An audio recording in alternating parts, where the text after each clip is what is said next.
आज का सब्जेक्ट है वाइब्रेशन। वाइब्रेशन कैसे बनते हैं, नेगेटिव या पॉजिटिव।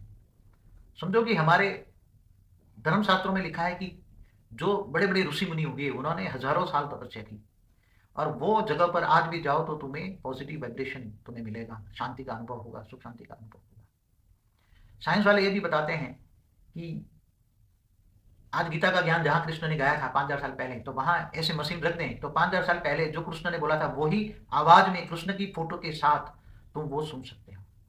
तो वायुमंडल के अंदर कृष्ण की आवाज पड़ी है, उसकी फोटो पड़ी है, तो किसके अंदर पड़ी है? तो वायु तत्व का जो सेल है, वायु तत्व का एक एक शेल है, तो वायु तत्व के एक एक शेल के अंदर एक एक आकाश, वायु तत्व के शेल के अंदर क्या है? वायु तत्व का सेल के अंदर आकाश तत्व है, और आकाश तत्व के अंदर जो वहां की आवाज है, पिक्चर है, रिकॉर्डिंग पड़ा है। आज भी आप देखो, टीवी देखते हो तो टीवी के अंदर वायु तत्व के द्वारा ही तुम्हारी टीवी के अंदर आवाज और फोटो आती है ना, वायु तत्व के जरिए ही आती है ना। तो वायु तत्व के अंदर, वायु तत्व के अंदर भी एक आकाश तत्व की रिकॉर्डिंग पड़ी है। आकाश तत्व में ही रिकॉर्डिंग होती है।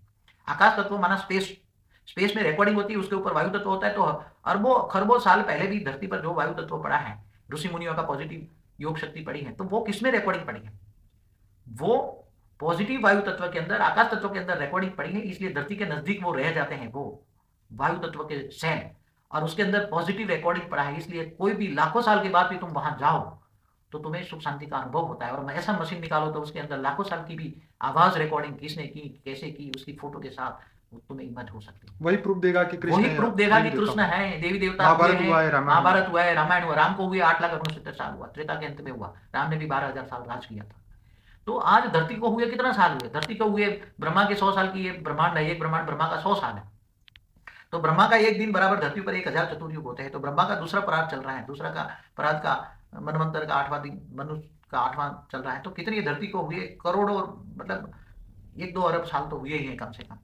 तो 2 अरब साल धरती को हुए हैं। तो 2 अरब साल की रिकॉर्डिंग धरती पर जो पड़ी हुई है, वो वायु तत्व में रिकॉर्डिंग पड़ी है। और वो वायु तत्व के अंदर अगर आत्मस्वरूप रहकर तुम चाहो तो सब फोटो के साथ इमर्ज कर सकते हो। साधन बना के भी उसको करोड़ों साल की, लाखों साल की हिस्ट्री, ज्योग्राफी तुम बना सकते हो, फोटो के साथ बना सकते हो। सब कुछ आज साइंस ढूंढ रहा है। किन के संकल्पों से साइंस डेवलपिंग कर रहा है? आज से पहले 100 साल पहले कुछ भी नहीं था। आज इतनी साइंस डेवलप क्यों कर रहा है? और साइंस बहुत डेवलप करना है, बहुत आगे जाना है। साइंस को अभी तो कुछ भी नहीं है, बहुत आगे प्रूफ देना है।